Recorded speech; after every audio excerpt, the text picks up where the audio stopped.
Assalamualaikum warahmatullahi wabarakatuh.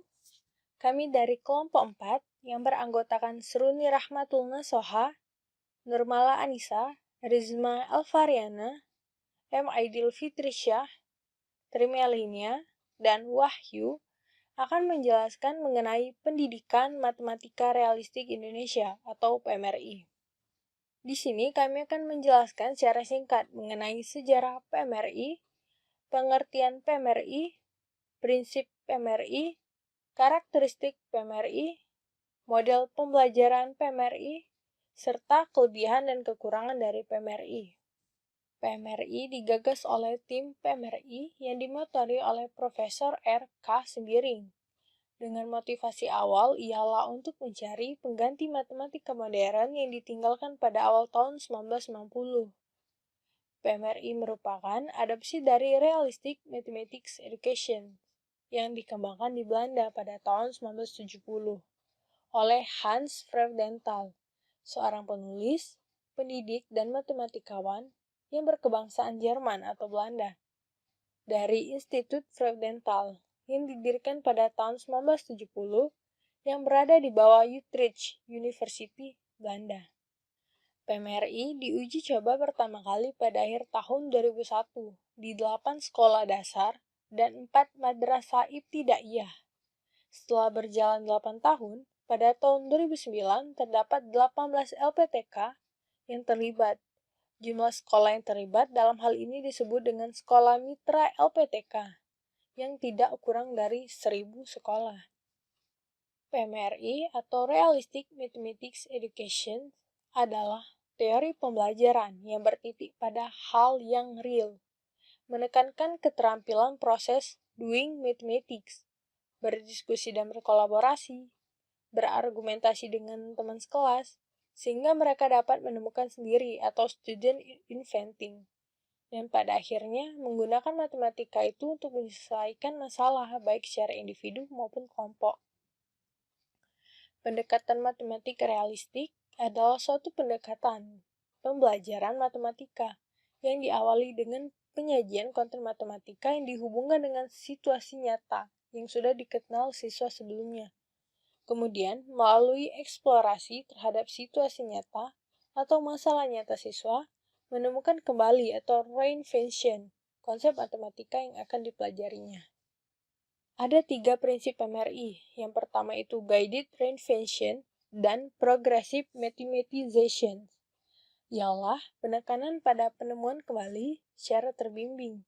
Jadi, pembelajaran tidak diawali dengan pemberitahuan tentang ketentuan atau pengertian atau nama objek matematis, definisi atau sifat teorema atau aturan yang diikuti dengan contoh-contoh serta penerapannya. Yang kedua ada dialectical phenomenology. Prinsip ini menekankan pembelajaran yang bersifat mendidik dan menekankan pentingnya masalah kontekstual untuk memperkenalkan topik-topik matematika kepada siswa. Yang ketiga adalah self-developed model atau membangun sendiri model. Prinsip ini menunjukkan adanya jembatan yang berupa model karena berpangkal pada masalah kontekstual dan akan menuju ke matematika formal. Siswa memiliki kebebasan untuk mengembangkan model sendiri. Karakteristik PMRI. Yang pertama itu ada the use of context atau menggunakan masalah kontekstual. Yang kedua ada the use of model, menggunakan model. Dan yang ketiga ada student contributions atau menghargai ragam jawaban dan kontribusi siswa. Yang keempat ada interactivity atau interaktivitas. Dan yang kelima ada intertwining atau terintegrasi dengan topik pembelajaran lainnya. Untuk mendesain suatu model pembelajaran berdasarkan teori PMRI, model tersebut harus mempresentasikan karakteristik PMRI baik pada tujuan, materi, metode, dan evaluasi. Yang pertama ada tujuan.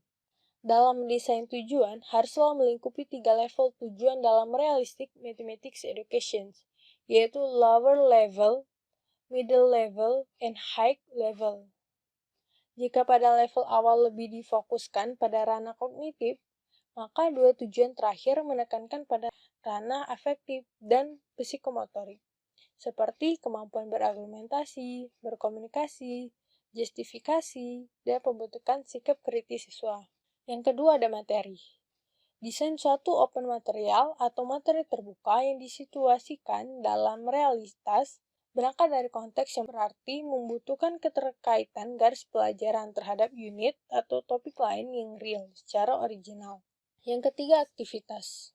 Atur aktivitas siswa sehingga mereka dapat berinteraksi sesamanya, diskusi, negosiasi, dan berkolaborasi. Pada situasi ini, mereka mempunyai kesempatan untuk bekerja, berpikir, dan berkomunikasi tentang matematika. Yang keempat ada materi evaluasi, biasanya dibuat dalam bentuk open-ended question, yang evaluasi memancing siswa untuk menjawab secara bebas dan menggunakan beragam strategi atau beragam jawaban atau free productions. Adapun kelebihan dari PMRI. Yang pertama, memberikan pengertian yang jelas kepada siswa tentang keterkaitan antara matematika dengan kehidupan sehari-hari. Yang kedua, matematika adalah suatu bidang kajian yang dapat dikonstruksi dan dikembangkan sendiri oleh siswa dan oleh orang lain dan tidak hanya oleh mereka yang disebut dengan pakar matematika. Yang ketiga, cara penyelesaian suatu soal atau masalah tidak harus tunggal dan tidak harus sama antara orang yang satu dengan orang yang lainnya.